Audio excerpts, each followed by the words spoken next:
You're listening to an Airwave Media podcast. Recorded in Chicago, Illinois, with your hosts, Ken, Matt, Neal, and Jeff. This is Triviality. Hello and welcome to Triviality, the game where a lack of seriousness meets a little bit of knowledge. My name is Neal. I'm here with Ken and Jeff. How are you both today? Yes, thank you for listening to Triviality. Unfortunately, you are listening to Triviality. Well, you're stuck now because you pressed play. You press play, and now you're stuck in it. There's no you need pause to finish button. it. Yeah, You have to finish it. It's a completionist podcast. That's right. And Matt isn't here today, so unfortunately, I guess our team isn't complete. But that's okay. Matt is doing one of those things where you go to the mall and he's like roasting nuts and putting cinnamon on them or whatever. Oh, we got stuck at the nut vendor. At the nut vendor. It always smells so good, but then it tastes like, all right. It's okay, but the smell is always better. Oh, so much better. Yeah. But he's used to that at the conglomerate, right? That's true. He always smells like coffee, but he doesn't taste like coffee. That's correct. But yeah, he's not I here licked today. him one time. Did you? It was just salty. Oh, yeah, well, yeah, a little more salty than sweet. Mm-hmm. Okay. Well, that's hopefully his personality comes in with the sweetness. Yes. But he won't be here today, but we have some special guests we're excited to bring in. The first guest is someone I had the pleasure of becoming friends with on the floor. You know her, you love her. Angie, how are you? Hello, Neal. I'm awesome. Thanks for having me on. Yeah, so happy to have you here. On the floor, we had an unofficial alliance that we wouldn't go against each other because we're both former Hawkeyes. We can't say official because we're not allowed to have alliances, but unofficial alliance. But tell people at home a little bit about yourself and what you're up to. Well, I am a college professor. My specialty is American Lit, but I also do a lot of other fun things. I'm a big DIY person. I have a bike mechanic shop in my garage. I also run a company. It's called Compass Academics. It's a college prep company. We help families plan college on every step of the way. So I try to stay super busy. I'm a total trivia nerd. I'm a board game geek. I'm a gamer. I love all kinds of knowledge. Lifelong learning is important to me. But competition is a big deal, and I'm going to try to keep it really chill because sometimes this little devil on my shoulder comes out with this, win at all costs thing, which I really have learned to sublimate over the years. So I'm going to just have a great time today. And if we kick butt, then it's a bonus, right, Neal? That's right. Sounds like Angie is the only person as busy as us three here in the studio. Yeah, that's awesome that you do Compass Academics. That's really cool to help families. And then I know recently you've been doing a lot of fun TikToks to talk about the floor and all the episodes. Where can people find that? Yes. Okay, so if you go to Angie_Warfield, it's like battlefield, but war, just like it sounds. I opened an Instagram account when we got back from filming the floor this summer because producers said, get your socials ready. And I said, I got social media. They said, what do you have? And I said, Facebook. And they just went, oh yeah, you're over 50. They said, try, Instagram, TikTok, Threads, blah, blah. And I said, pick one. I'll do one more. They said, Instagram. I said, fine. So ever since we got back, I decided to keep the fun and enthusiasm of the floor alive by doing weekly recaps of duels based on my favorite people, places, and things in my current adopted hometown of St. Louis. Wow, so awesome. If anybody wants to learn about cool stuff like coffee shops and take a tour up to the top of the Gateway Arch, then you can feel free to follow my shenanigans on Instagram. And I'm slowly getting into TikTok just to see what that format's like, just learning some new stuff and having a good time. Very cool. That's amazing. Well, we're going I to believe an unofficial alliance, Neal, is just called friendship. It is friend. That's true. It is just called friendship. That's right. Well, I'm so happy to be Angie's friend and both Hawkeye. So, Angie, what's our team name going to be today? We're going to play together. We're the Floor Hawks, my friend. Not to be confused with the Faux Hawks, which, you and I mean, with enough pomade and gel, we could probably pull that off with our short hair. But yes. We are the Floor Hawks. The Floor Hawks. Very good. How about you two? We wanted to come up with a nemesis to match the Floor Hawks. I remembered a very frightening enemy from the Zelda games, the older ones, called a Wall Master. It's like a creepy hand that would surprise you and murder you. Yeah. So we're going to be the Wall Masters. I like that. It sounds like an old canon film from the 80s, Wall Master. It does. Like the sequel to Beastmaster. Well, we have both of our teams. We need a great host. We're so excited to welcome him back here. He was on a great episode where we got to talk all about jade eggs and and all that good stuff. I don't even know if we should bring up the jade eggs again. Was that the Goop You already reference? did. Too late. Absolutely. It was a Goop reference? Absolutely. Okay, well, Gwyneth Paltrow, we're so sorry we're mentioning Goop, but we're so excited to have him here, coming to us from California, Oakland 5 member on Patreon. Thank you so much. John Ross, how are you today? Doing good. Thanks for having me on. So happy to have you here. How about you tell us a little bit about yourself and what you're up to today? Yeah, name's John. Live out in the Bay Area. Do God's work, which is putting ads into mobile games, figuring out exactly how many ads I can put into mobile games before you guys throw in the towel. Oh no. Yeah, no, every time you complain, you get one more ad for an AI girlfriend, and I make it so you can't actually close the X button. So, be careful. Man, John is not Blending the not currying favor today. blending the X button with the color of the background. Yeah, that's I've right. seen that trick. Moving it over to the left And just side. high enough where with one hand I can't reach my thumb that high, so I have to use two Yes. hands. Yes. Yeah, did you have your phone on mute? Not sick anymore. Bastard. But so that's cool though. You're doing that, and then what else you been up to? Thank you so much for hosting today's game. Oh yeah, well, other than writing games, I feel like I do a lot less than Angie. I love watching football. Big season this year. Playing guitar, playing video games. Just finished up the Dead Space remake and moving into Animal Well, which is very interesting. Awesome.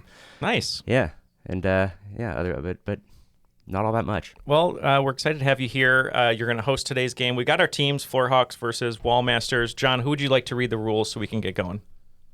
Well, it's rivalry weekend this weekend. Let's get Lou Holtz. Lou Holtz. Lou Wow, we haven't Holtz. had that one in a while. Okay. Lou Holtz, good one. The rules of the game are simple. 20 questions split into 2 rounds worth 10 points apiece. At halftime, there will be a special swing round designed by this week's host. After regulation, players will enter the final round with the points that they've accumulated, and will have a chance to wager 0 to 30 points on 5 categorized questions. At the end of the game, someone will be named the cream of the crop. The cream of the crop. Thank you, Marcus, for that Lou Holtz impression. It's Hopefully we still have that one. I'm sure we have it somewhere. It's spot on as long as we've played it for you today. We have it, though. It's so good. But thank you, Marcus, for that.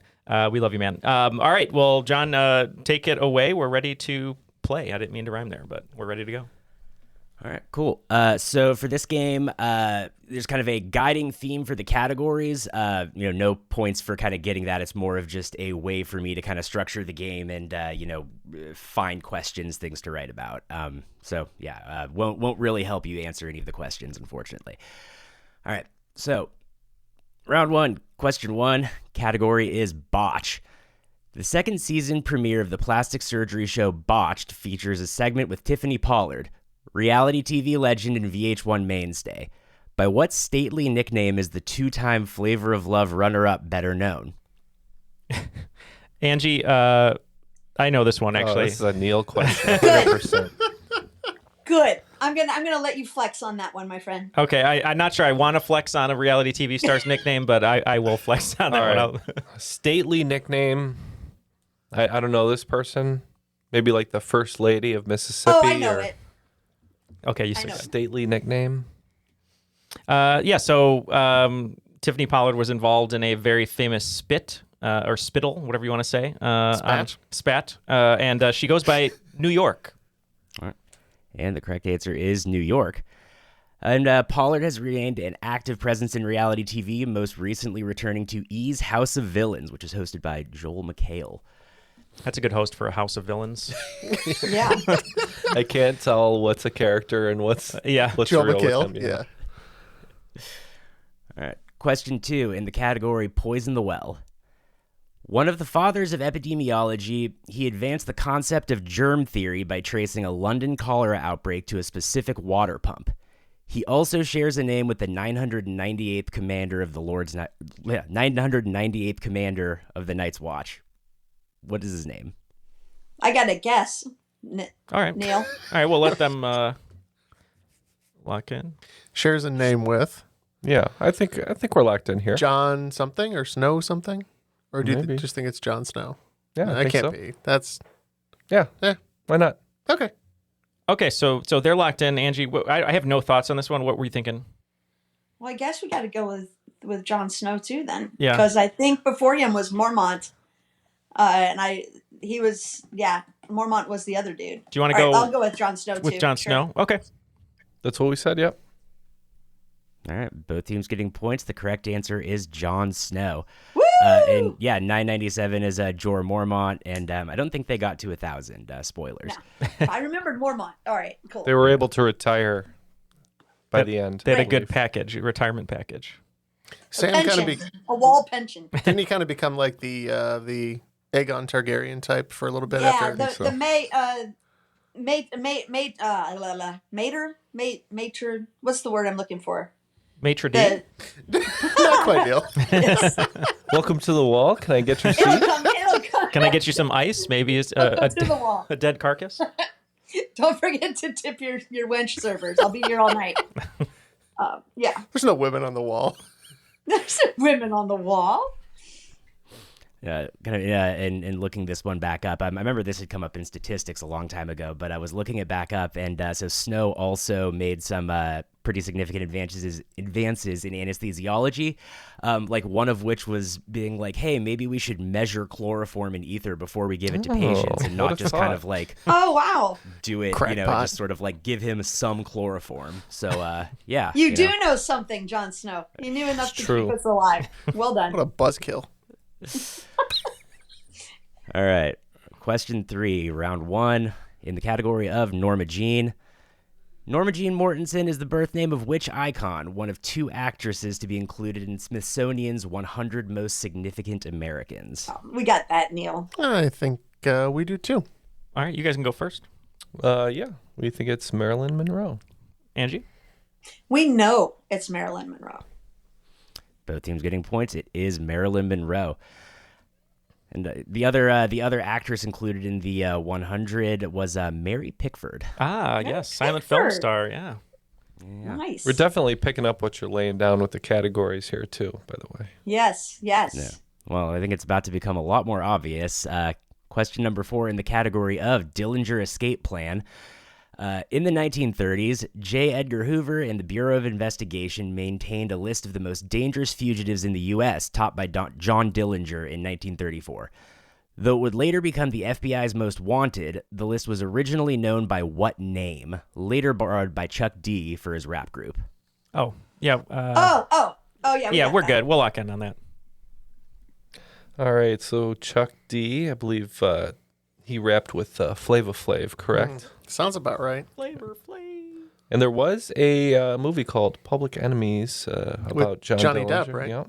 So Guy I think- used to work with was a background extra in that movie. He was actually shot on camera to Wow. make for realism, because Michael Mann loves realism. Could be. He was shot on Whoa. film.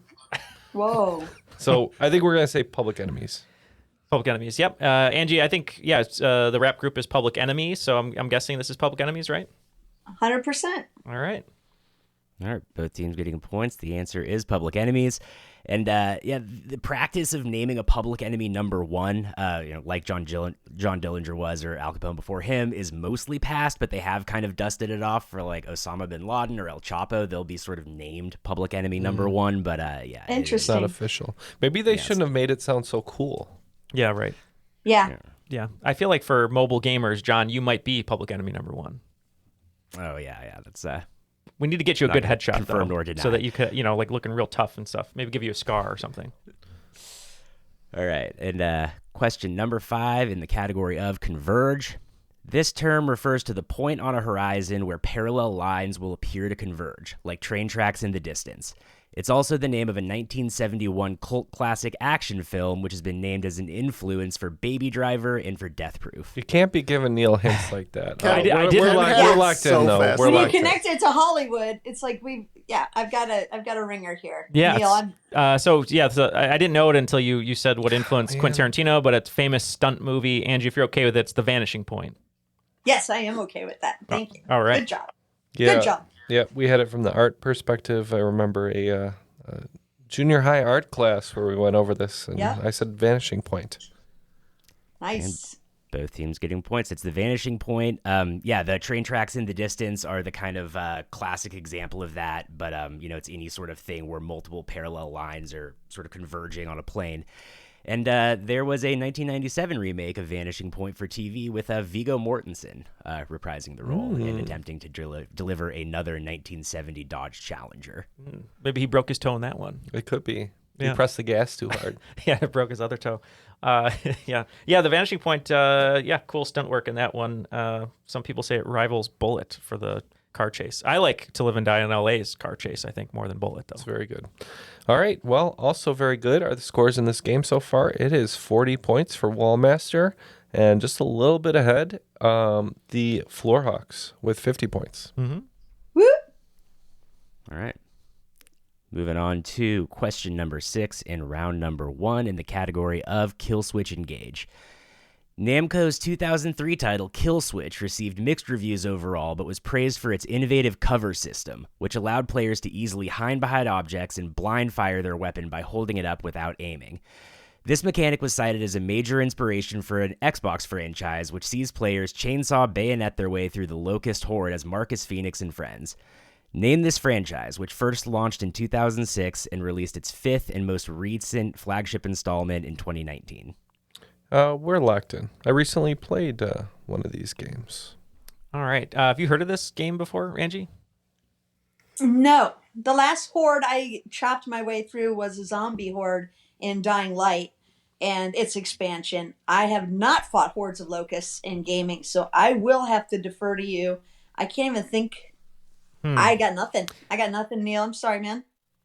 Locust Horde. Yeah, I'm not sure on that. I mean, the only...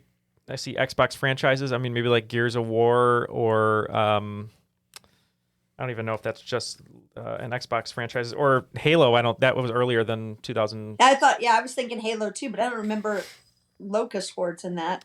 I don't think it's right, but you just want to go like Gears of War for a guess? Sure. Okay. Sure. GOW, let's do it. No, you guys are right. I really like turn-based tactical games like XCOM Variety, and I just played their version of that, so... Gears of War. Good job, Neal. Oh, thanks. I had no idea what it was about. I just knew there was guys like chopping stuff, but yeah, both teams getting points. It is largely about chainsaw bayoneting your way through the Locust Hordes. A bunch of juiced out dudes. That's what I was saying. Didn't they always say like Batista should play like the lead guy or something? Yeah, well, not anymore. He's go. slimming down. Oh, he is slimming down, right? Old Batista. Old would be Batista, perfect. yeah. Gears of War, all natty. Those guys are all natty. Yeah. Their forearms are as big as my thighs. Plant protein. They're vegan athletes. It's all plant protein. That's right. Okay. Question number 7 in round number 1 in the category of All That Remains. Every year that whiskey ages in a barrel, 1 to 5% is lost to a combination of evaporation and absorption into the barrel staves, and whatever is left at the end just gets bottled. These two lost portions are referred to by what pair of heavenly and hellacious names? All right, we're locked in on this one. Okay, Angie, so something heavenly and hellacious? Okay, yeah, I know nothing about whiskey or whatever it is. I am not a whiskey aficionado either, my friend, I have to say. Yeah, we'll go angels and demons. Yeah, I've heard of the angel's share. I haven't heard of the devil's share, but since there's a heavenly and a hellacious, we're going to say angel's share and devil's share.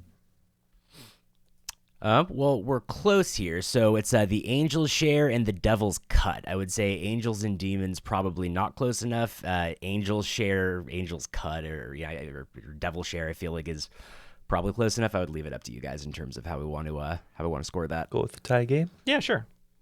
All right, so it's been decided that Wallmaster will get points for that, and we have a tied game. So let's continue. Woo-hoo. Awesome. All right, question number 8 in the category of Trivium. Of the 7 liberal arts taught to secular students in the Middle Ages, the Trivium refers to the 3 non-scientific arts in the lower division. The first 2 arts are grammar and logic, and if you're looking for the final art, there's only really one correct response. Neal, I got this, and we're locking it in. Very confident. So we got logic, grammar, right? Yeah. And then there can be only one. Highlander? Highlanding? Yeah. Sword fighting. Yeah, maybe sword fighting. Spelunking. I'm trying to remember. It's not philosophy, right? Like, Maybe. I don't know if that would have been in the lower trivium. So, Jeff, grammar and logic are out. Grammar and logic. Yeah. Philosophy, perhaps. Maybe it's Reasoning. Maybe we go with the Highlander clue there, and Okay. it's sword fighting. I don't know. All right. You know what? I've heard I crazier like things. Philosophy. No, I like sword fighting. Sword fighting? Yeah. All right. We'll go with swords. S words. Angie, what did you have for us? Well, our lovely competitors there were very close when they were tickling philosophy and reason, but I'm 100% sure it's being a good rhetorician, so it would be rhetoric. Yeah, there's really only one correct response because it is rhetorical. Oh, The answer is wow. Great rhetoric. job. The upper division quadrivium, which is the scientific arts, consists of arithmetic, geometry, music, and astronomy, which is just sort of interesting that like music is sort of seen as being like a scientific art, like, sort of. Yeah. I like it. It's very mathematical. It's very mathematical, though. If you saw, remember Fantasia Yep. or Donald Duck in Math Magic Land? There was all kinds of math science nerding out going on there with music, so that's cool. Yeah. All right. And round number 1, question 9 in the category of August Burns Red.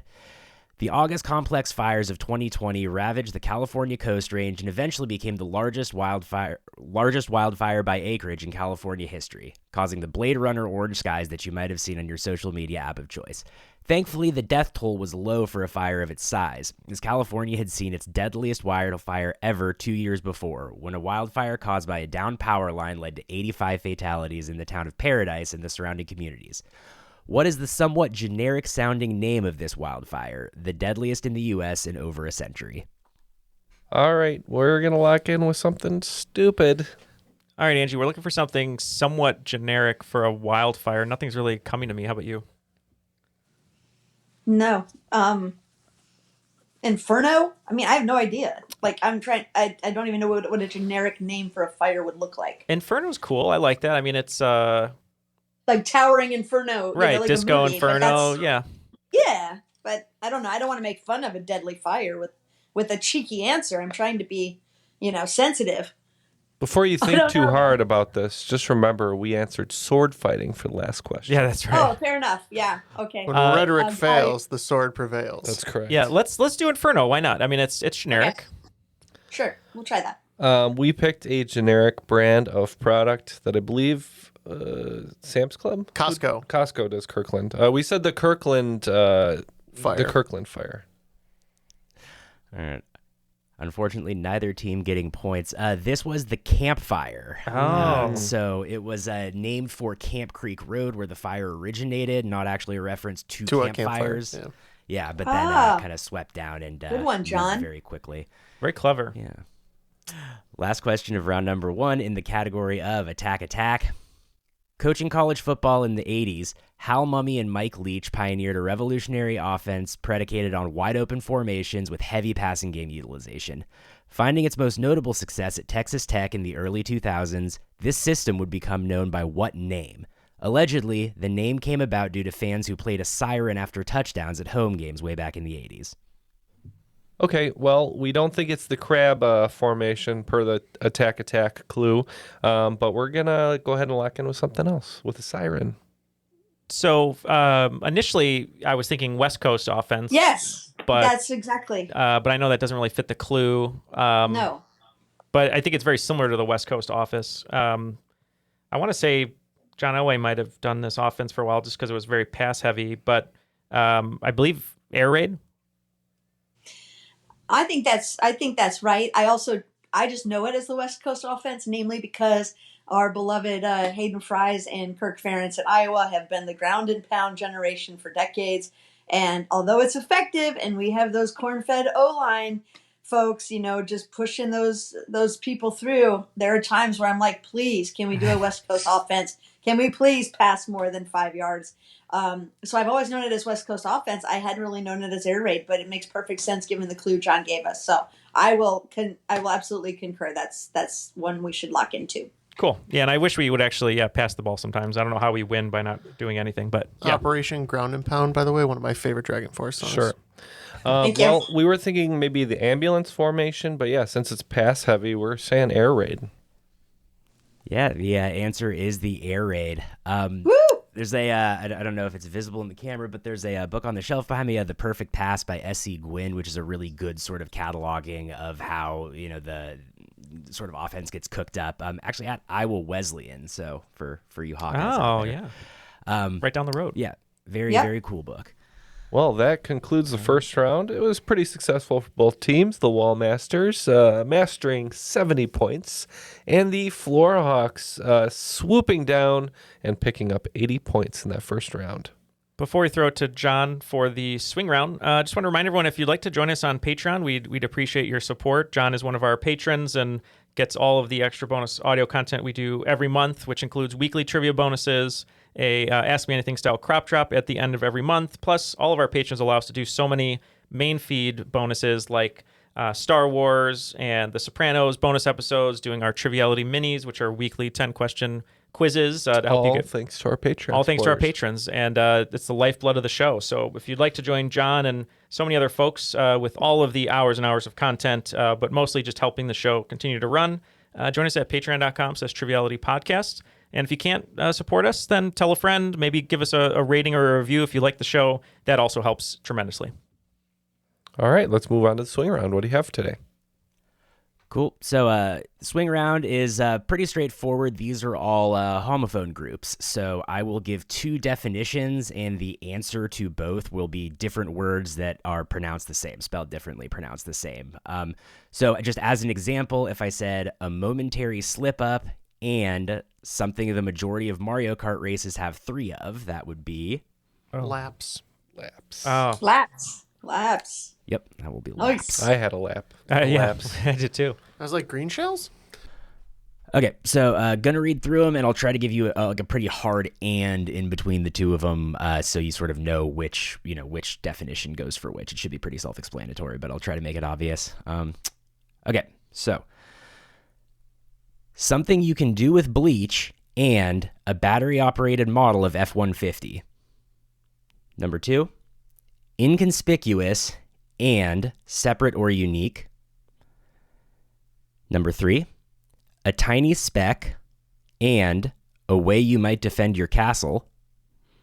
Number 4, the voice of Sideshow Bob and the subject of the elements of style. Number 5, the wood from Tom Riddle's wand and a descriptor for Dolly.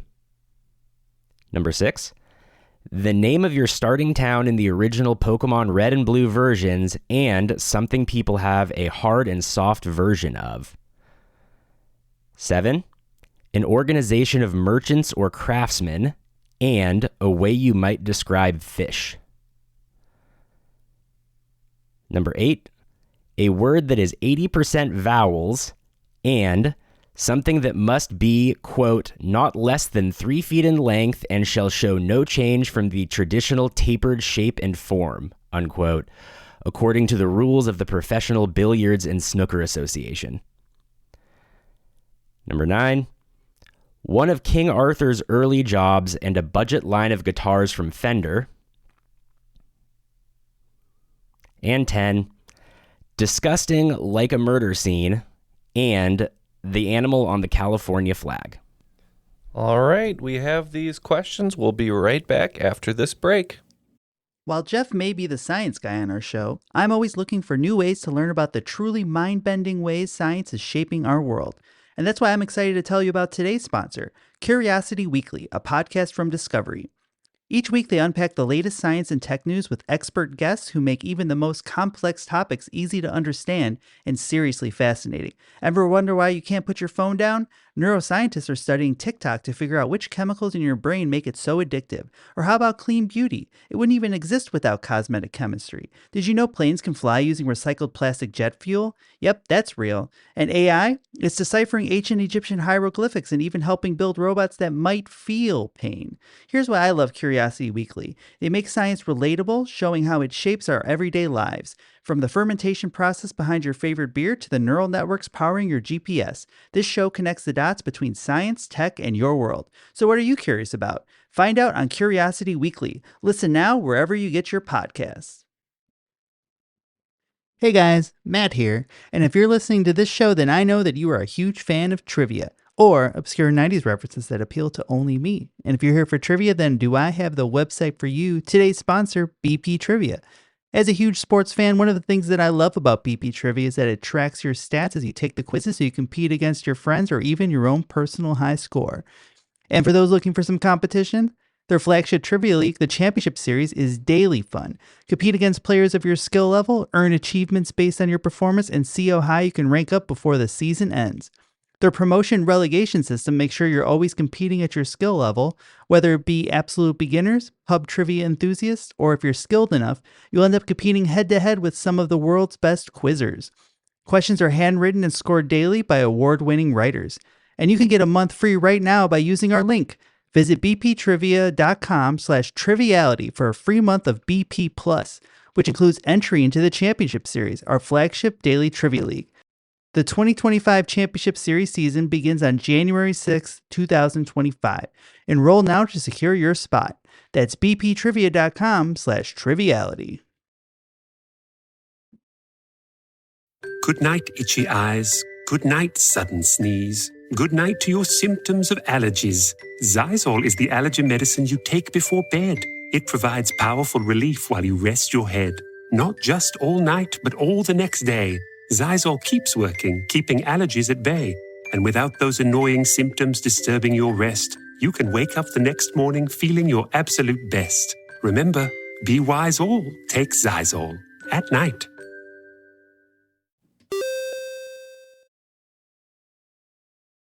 All right, we are back. We have some answers. John, let's get these descriptions one more time, and we'll go one by one and say our answers. All right, sounds good. First one sounds like it might have been the hardest. So we have something you can do with bleach and a battery-operated model of F-150, and I want to just put in that I meant electric with that, not like remote-controlled, but I can see how that would have been confusing given the wording.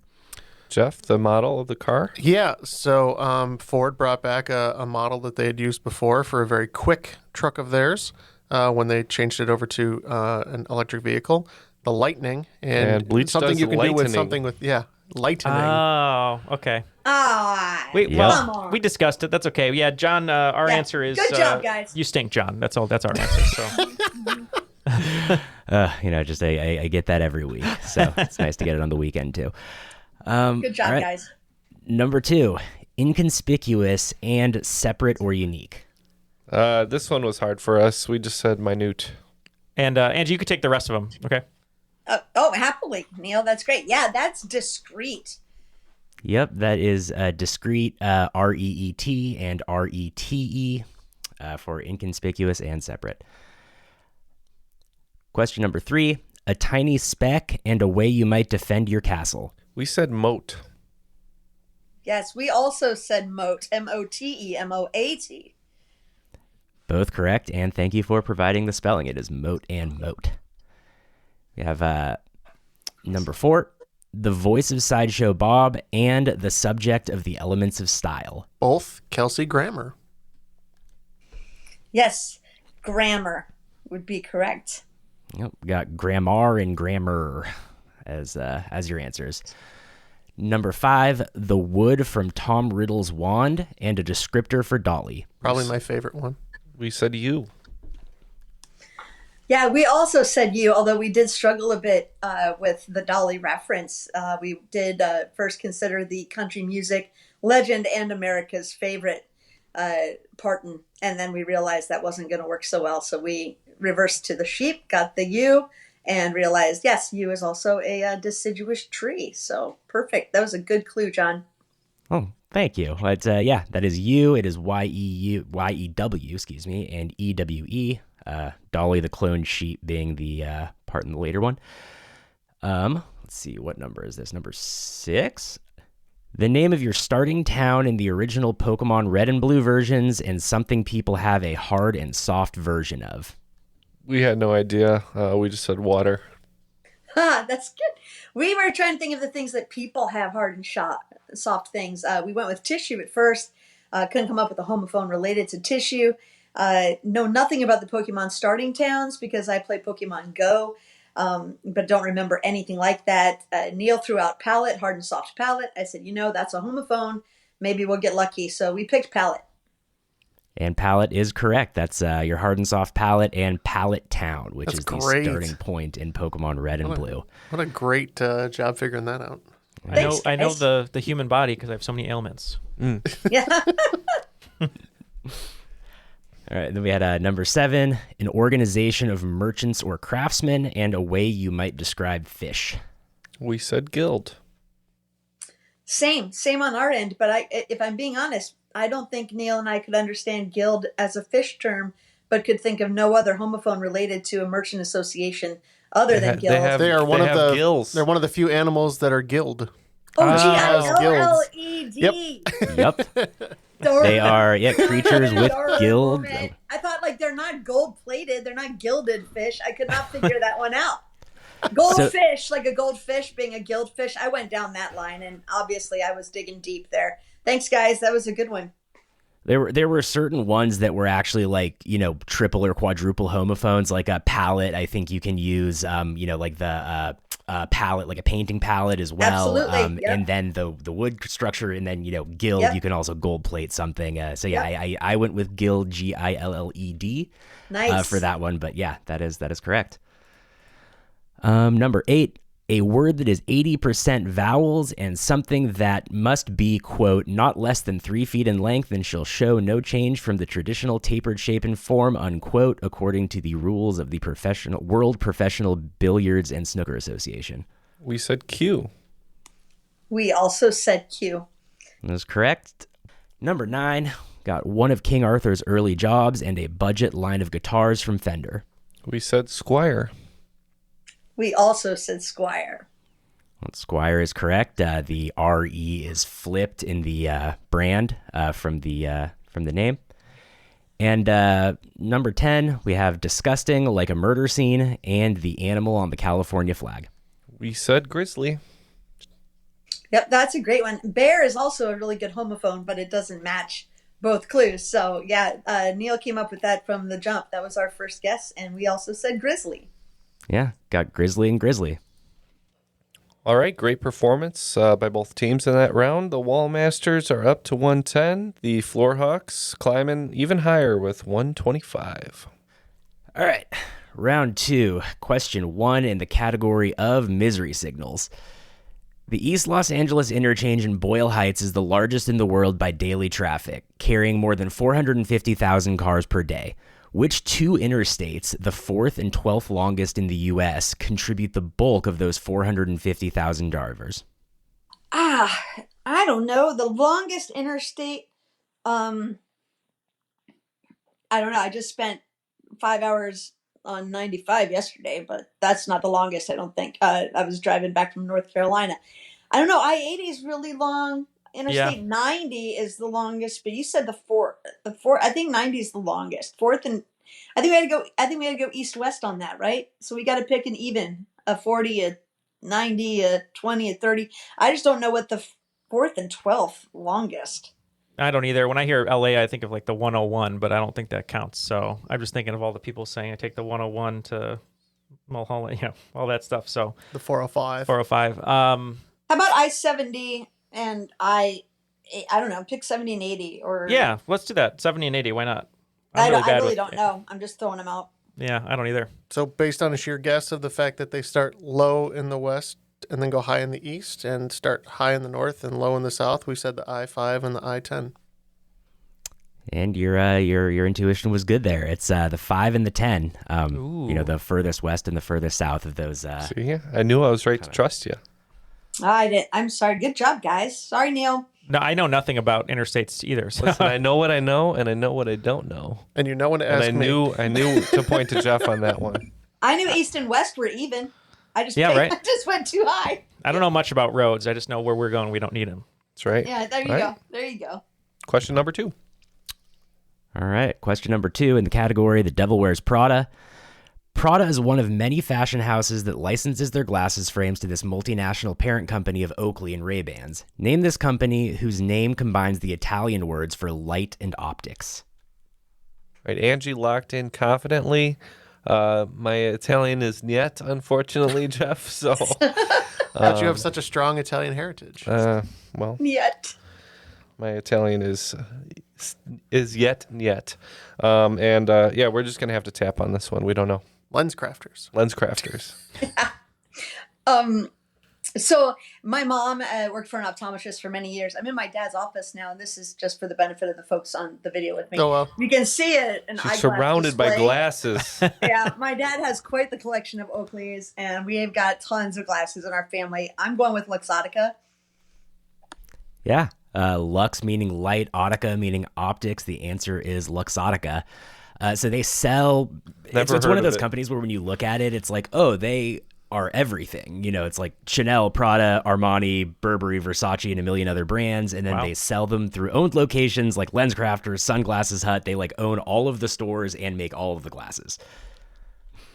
Round 2, question number 3 in the category Bring Me the Horizon.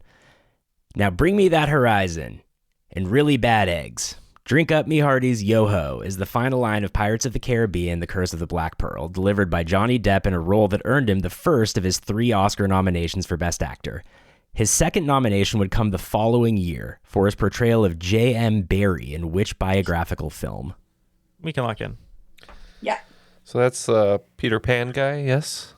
Oh, I don't know. But you seem to know better than me. The Peter Pan playwright? Could be. Sounds about right. I believe that movie was called Finding Neverland. Seems you found your way to the right answer. We said Finding Neverland. Yep, both teams getting points. The answer is Finding Neverland with J.M. Barrie, as was said, being the Peter Pan author. And so Depp's third nomination would come later that decade for Sweeney Todd. He did not win for any of the 3 nominations, but had 3 in the space of like 4 years. And question number 4 in round number 2 in the category The Acacia Strain. The humble acacia tree is the source of an important food additive used as a stabilizer, thickening agent, and emulsifier in everything from soft drinks to chewy candy, as well as having applications in printmaking and pyrotechnics.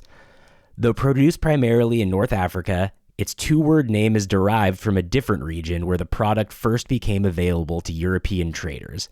Name this versatile additive. All right, me and Jeff were thinking of the same answer, so we're going to lock in. So what were you thinking?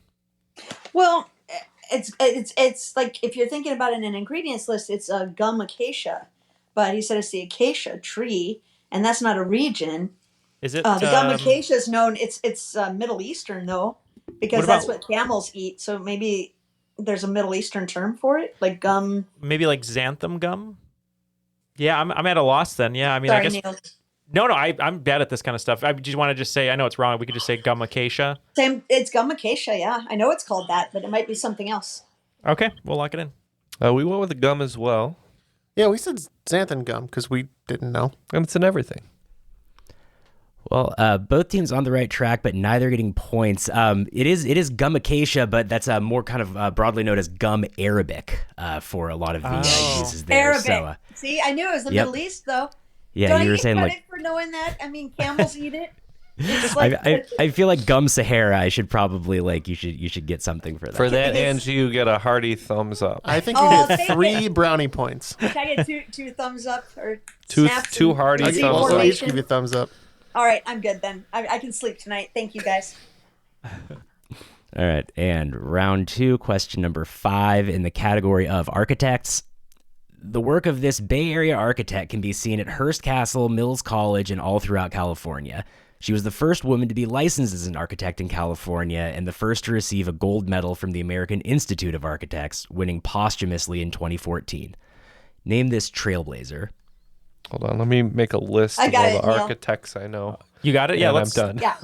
Let's lock it in. We'll have these guys sweat over different architects. Man, Hearst Castle. I love the story. I can't sweat over architects. I love the story of Hearst Castle. I know an architect. You know, I think you know more than Maybe one. 2. Frank Lloyd Wright? Yeah. You probably know I Am Pei. Yep. Is that the other one? Yep. Okay. I'm out. Who did the bean? Are you still in? I can't remember her name. All right, then we're out. You're going to say the architect of the bean. The bean? That's an artist. That is an artist, not yeah. an architect. What do we got, Angie? Because I have no idea. It's Morgan, Julia Morgan. I just know that because it's just a trivia thing to know. But I do know that she designed like almost 1,000 buildings or something, which was really big early in the 20th century. I know she was like back in the day, which was pretty awesome. I don't think I've done 1,000 things in my life. Yeah, That's amazing. 1,000 trivia questions you've done. I'm sure 1,000 maybe. or more. Taking 1,000 poops. You don't know my Hopefully, habits. at least. But enough about this fecal morning. architect? Jeff is a fecal He's an architect. artist. It's like Art Van Delay, but Jeff, the fecal architect. I fancy myself a Jackson Pollock. I'm sorry. Oh. All right. Well, I need a person who cleans your facilities. That's wow. That's a visual. Okay, Are you I'm a sorry. Liechtenstein I'm sorry. or a Pollock? It just depends on what you eat.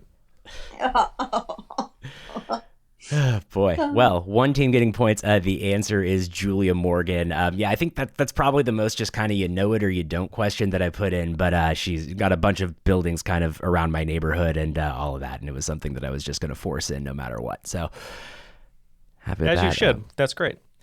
After 5 questions, looks like the Floorhawks are going in for the kill. They got 155. Creeping away from us, we have 130. All right. And moving on, round 2, question number 6 in the category of periphery. Tunnel vision is another term for the loss of your peripheral eyesight. The most common cause of poor peripheral vision is this silent blinder, a disease that damages the optic nerve through prolonged fluid buildup. Name the condition that affects the vision of as many as 3 million Americans. I know that one. I was going to say with all those glasses behind you, so let's lock it in. Now, the fluid buildup kind of reminds me of pressure. And when I think of pressure in the eyes, I think of glaucoma. Does that sound right to I you? think it's glaucoma, yeah. All right, let's lock it with glaucoma. All right. What did we go with, Angie? We also go with glaucoma. And both teams are correct. The answer is glaucoma. Woo woo. Yeah. Which I feel like the only thing I really know about that other than sort of it being a eye disease thing is people always used to joke about that being a way you could get medical marijuana. Yes. Like I feel like that was Definitely. like just the Yes. old kind of thing. Yes. All right. Round 2, question 7 in the category knocked loose. This artist suffered a mishap in September when he tried to film a TikTok eating corn on the cob skewered on an electric drill, only to get his teeth stuck and badly chip 2 of them. Coincidentally, 4 years earlier, he had also left Will Smith's teeth wiggling after a golf mishap. Give me the artist's name and no bonus points for singing it. I got it. I know that one. I do too. We'll lock in. The artist's name, is it are we talking about a musical artist? Yeah, I'm pretty sure. Because I'm pretty sure what they're getting at is wiggle, wiggle, wiggle, wiggle, wiggle. Yeah. Oh. Is that Red Foo or whatever from... That would make sense. Yeah. Okay, we'll say that. All right, Angie? Yeah, it's Jason Derulo. Jason Derulo. Jason Derulo. Jason Derulo. Yeah, one team getting points, although, like I said, no bonus for singing. That is Jason Dang it. Derulo. We did sing his name, to be fair, and not an actual song. So. That's true. There was no There's clue a in there about him workaround. falling down the stairs of what was it, Cannes or the Met? I can't remember. He's poised. He put him out. You look up poise in the dictionary. There's Jason Derulo, toothless. Didn't he almost paralyze himself, like doing a backflip and then landing on his neck? Probably. Probably. I wouldn't be surprised. Yeah. Sounds right from the other details I'm learning just now. Yeah. Yeah, I was gonna say I'm noticing a pattern here. So, all right, and round 2, question 8 in the category of invent animate. The first fully digital feature film was released in 1990, with Bob Newhart, Ava Gabor, and John Candy reprising their roles from the installment 13 years earlier. Name this globe-trotting sequel. Yeah, we got that one. All right, Jeff. Well, they locked in very confidently. They grew up with this in their homes. I don't know this. I don't think I've seen it. I don't recognize the cast. Shall we say Toy Story, the prequel, Andy's Birth? It was toy a rough birth. one in more ways than one. I was going to say the toy birth. I'm going to throw it to Angie, but on the way there, I'm just going to shout out our friends Mara Legends, Bryden Coverdale, and Natalie Anderson. But what do you got, Angie? Oh, the Rescuers Down Under? Rescuers Down Under, Mike. Oh, this is a good one. Yep, the answer is The Rescuers Down Under. The Rescuers being the 1977 kind of first movie in the in the series. And this is the first feature film to ever be fully made digitally using kind of a system, the computer animation production system. Wow, I did not know that. Was John Candy the albatross? Yes, John Candy was the albatross. Okay. I believe I think he was only in the second, but yeah, he is the albatross in the second one. Oh, awesome. Yeah. I love that movie. Yeah, it's a good one. Round 2, question 9 in the category of Polaris. Polaris, more commonly known as the North Star, is a part of which lesser constellation when translated, is also how one might describe Boo Boo? We got that. We got that, Neal. We studied for that category on the floor. We did. All right, so constellations, I know 5. Ursa Minor is one of them. Well, Boo Boo was a little bear, so I think that fits. All right, Angie? All right. I agree. Little Boo Boo, Ursa Minor. Yep, both teams getting points. Your answer is Ursa Minor or Lesser Bear. And thank you to the playtester who pointed out that the Little Dipper is an asterism and not a constellation, because otherwise I guess I would have looked stupid. So that's great. And we're seeing the lesser bears this year, this season as well. We most often see the lesser bears here in Chicago, unfortunately. Well, surely firing this coach is going to fix everything. So you guys are all good. Right. Always does. Yep. Well, Cowboys fan, so I guess we can all be miserable together. All right, round 2, question 10 in the category of counterparts. The American Revolutionary War effectively concluded at the Battle of Yorktown when George Washington accepted the surrender of his British counterpart. What was the name of this losing general? Contrary to what his name would lead you to believe, he was born in London and not the southwest English countryside. I know that one. Oh, good. I have an idea, but I'm glad you know it, so we'll lock in. We'll let them talk. Is that Cornwallis? I believe Cornwall is a town in the southwest of England. Yeah, that does sound right, actually. Okay. Cornwallis. Angie? Yeah. Cornwall is a town in southwestern England, and I just drove through Yorktown, Virginia yesterday and saw some monuments and stuff on my way back from the Carolina beaches, so I know it is Cornwallis. Well, it's funny how that works out. Yeah, the answer is Charles Cornwallis, who was portrayed by John Wilkinson in the extremely accurate 2000 film The Patriot. Love The Patriot, yeah. Love seeing cannonballs just go through people. The Wallmasters, getting 3 of those right, picking up a few points. We're at 160, but just charging ahead with a perfect second half to the second round. Floorhawks 205, a very dangerous predator. Before we jump into the final round, I want to remind you one more time about our Patreon. It's truly so important that we get the support on Patreon. We're asking for the help. If you can't support us financially, it also helps a lot if you recommend this podcast to a friend, and they recommend this podcast to another friend. And then we get huge, What can I say? We want to be the venereal disease of podcasts. Just spread it around. Yeah, let's put it that way. Yeah. Is that better or worse than the chain letter of podcasts? It's worse. It's definitely worse. But QR code of podcasts. Isn't that what they say? QR codes are like the herpes of the internet. Yeah, that's right. But it is, like I said, it is so important that we get that support on Patreon to keep providing all these bonus episodes both on the main feed and the Patreon feed. So please do consider joining us on Patreon or help us out by spreading the word or leaving us a review. John, what do you have in store for the final round?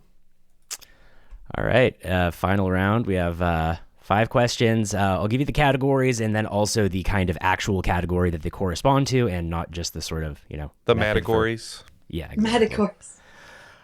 All right, so for your final round, you have Spirit Box in the category of music, Boundaries in the category of geography, Foreign Hands in the category of sports, Dying Wish in the category of famous people, and the Callous Dowboys in the category of business. All right, so the wagers are now in. The Floorhawks are going 30s all the way down except for geography. They're doing a clean Oakland 5 on that. However, if you know anything about Wallmasters from Zelda, they surprise you right at the end. So we're going all in. So, John, let's have the questions. All right. Final round, question 1 in Spirit Box, which is music. Ever the Merchandisers, this band released a branded casket in 2001, retailing for the low price of $4,700. Seems like a comfortable place to rest once you aren't alive anymore.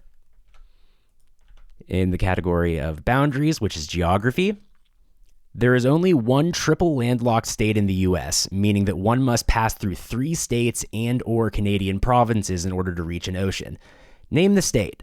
Also one of only 2 states to split electoral votes by district in presidential elections. According to Ranker.com, it is also Springsteen's 6th best album. In Four in Hands, which corresponds to sports, well before his loss to Jake Paul, Mike Tyson caught some 4 in hands in the last title fight of his career, losing to an undisputed heavyweight champion with dual British and Canadian citizenship by 8th round knockout. Known also as the Lion, who was Tyson's alliteratively named opponent for this fight.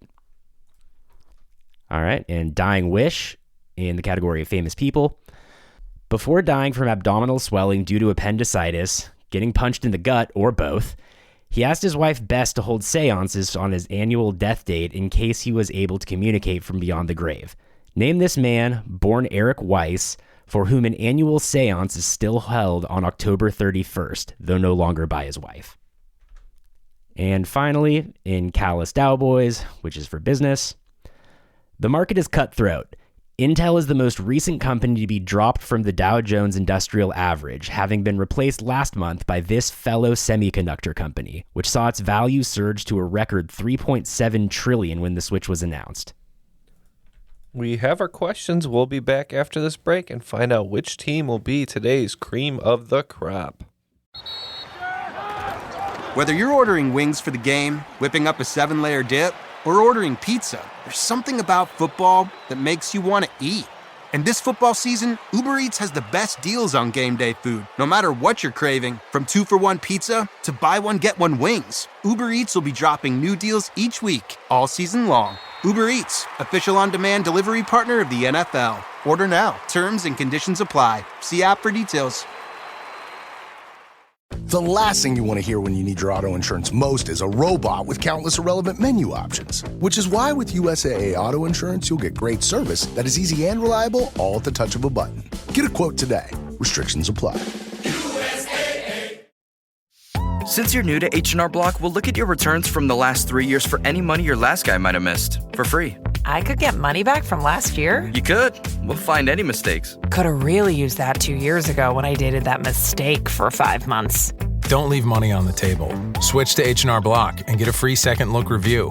Second Look is included at no additional cost with the purchase of tax preparation. Results vary. All tax situations are different. Fees apply if you have us file an amended return.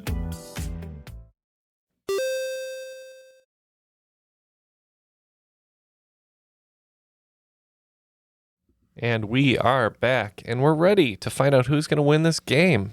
John, let's have the questions one more time, and we'll give our answers. All right, so final round, question 1, which is Spirit Box in the category of music.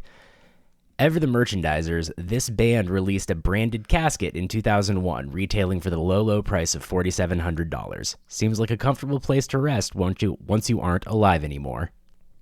All right, so seeing that casket is spelled with a K, and alive, I believe, is a Kiss album. Yeah, I think so. We're saying Kiss. Okay, fabulous. We also said Kiss. All right, yeah, both teams correct, and got the bit there about Alive, the old Kiss live album from the 70s, and yeah, you can still actually, there was a period where you couldn't buy these, but I guess they have been sort of picked up by a company called Nashville Casket Sales, and you can still purchase a Kiss casket if that is how you want to be laid to rest. Dimebag Darrell and his brother from Pantera, both of them are buried in Kiss caskets. So that's interesting. Yeah, you know, like what are y'all waiting for? Yes, my interest are they still $4,700? Is it assembled with Stanley hardware? Nice. Anyway. Okay. Sorry. All right. And question 2 in boundaries, which is the category of geography. There is only one triple landlocked state in the U.S., meaning that one must pass through 3 states and or Canadian provinces in order to reach an ocean. Name the state. Also one of only 2 states to split electoral votes by district in presidential elections. According to Ranker.com, it is also Springsteen's 6th best album. Yeah, we think this is Nebraska. Yeah, same thing. Neal and I were both thankful that it was a U.S.-based geography question, and since we hail from the Midwest, for me it was the political clue that took it. It's Nebraska. Yep, both teams getting points. Your other state there that splits the votes would be Maine, and Nebraska is the other one, also a Springsteen album. In the category Four in Hands, which is sports, well before his loss to Jake Paul, Mike Tyson caught some 4 in hands in the last title fight of his career, losing to an undisputed heavyweight champion with dual British and Canadian citizenship by 8th round knockout. Known as the Lion, who was Tyson's alliteratively named opponent? We're experiencing a little brain fog on this question, maybe from getting hit a few too many times, but we couldn't really come up with anything good. I said Lionel, and we said Lionel Lewis. Ooh, very, very close. This is a boxer that was at the Jake Paul Tyson fight with Evander Holyfield to give Mike Tyson and his assless chaps support. We said Lennox Lewis. Yeah, very close for the first one. But yeah, Lennox Lewis is the correct answer there.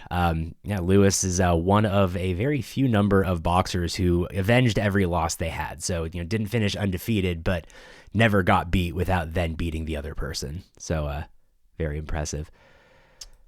All right, and in question 4, in the category of dying wish, which is about famous people, before dying from abdominal swelling due to appendicitis, getting punched in the gut, or both, he asked his wife Bess to hold seances on his death date in case he was able to communicate from beyond the grave. Name this man, born Eric Weiss, for whom an annual seance is still held on October 31st, though no longer by his wife. The spirit you are trying to contact is no longer listed. We said Harry Houdini. Yeah, we also said the same. I mean, the most famous escape artist of all time could not escape death. Mm-hmm. We would pick Houdini. Yep. Correct answer is Harry Houdini. Yeah, I remember this was like one of my old step into reading books, and I remember reading through this like a million times way back in the day. But he was super involved in kind of trying to debunk mediums and go to seances and sort of see what was up there, but was also, I think, curious and made a pact with his wife that, when I do die, I'll try to reach out. So make a space for me. Yeah. And our last question in the category Callous Dow Boys, which corresponds to business. The market is cutthroat. Intel is the most recent company to be dropped from the Dow Jones Industrial Average, having been replaced last month by this fellow semiconductor company, which saw its value surge to a record $3.7 trillion when the switch was announced. We think this has to be NVIDIA. It is NVIDIA. Yeah, both teams getting points. Purveyors of AI chips and all kinds of other stuff. That is NVIDIA. Well, Jeff, I feel better about missing that one question because it turns out they were not catchable at all. So didn't matter what we did. Looks like the Floorhawks coming in with 330 points. We settled for 250, which is pretty good, but not good enough for cream of the crop. I am the cream of the crop. So good job, guys. You ran away with it. Well done too. I'm sorry your watch is over. Our watch has ended. Your watch has ended. Your watch has ended. What a great game. John, kudos to you and big thanks to you. What a wonderfully written game. Just great questions and format and everything. Really, really good job. Yep. I appreciated the wordplay. That was great. The Callous Dow Boys, that was really good. Nice way to end it there. Love a good spoonerism. Yeah, no, I appreciate it. It's a ton of fun to write these, and I think it's always a good opportunity to kind of get outside of your comfort zone. I found this is the first time I'd ever written sort of a category list first and then use that to guide, and I thought that was sort of a fun way to approach it. So happy to have had the opportunity. We loved it. And any shout outs or anything you'd like to give before we let you go today? Playtesters, thank you for helping. Thank you to you guys for putting on the show. And I think that's all I got. Well, thank you so much. And Angie, so honored and grateful I had the chance to meet you and become your friend on the floor and be so close to you on the floor there and share our former college and also love of trivia. But any shout outs you'd like to give today? And thank you so much for being a wonderful partner. No, me too. Just shout out to Triviality. Your crew's fantastic. It was an intellectual challenge, but more importantly, it was an opportunity to gather with new friends. So I always appreciate that. Thank you so much. For us, every day is an intellectual challenge. Before we go, we also want to thank Airwave Media, our network. You can find them at airwavemedia.com with other great podcasts such as My History Can Beat Up Your Politics, Mysteries at Midnight, and Nature Nerds. Yeah, thank you, Airwave, for all that. But for Matt, who isn't here, hopefully he's roasting those nuts. Good luck to you, Matt. But for just whatever you do, run away from the telecom people because they will corner you forever. That's true. Well, thank you so much again to John for hosting, Angie for playing, and for Ken and Jeff for being here in the studio. My name is Neal. We'll see you next week on another episode of Triviality.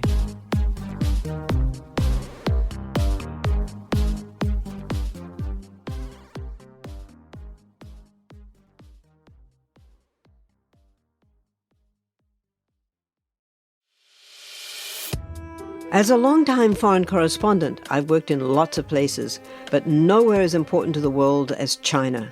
I'm Jane Perlez, former Beijing bureau chief for the New York Times. On Face Off, the US versus China, we'll explore what's critical to this important global relationship. Trump and Xi Jinping, AI, TikTok, and even Hollywood. New episodes of Face Off are available now, wherever you get your podcasts.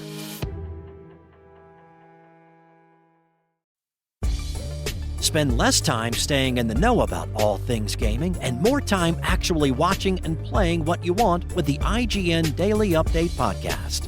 All you need is a few minutes to hear the latest from IGN on the world of video games, movies, and television with news, previews, and reviews. So listen and subscribe to the IGN Daily Update wherever you get your podcasts. That's the IGN Daily Update wherever you get your podcasts.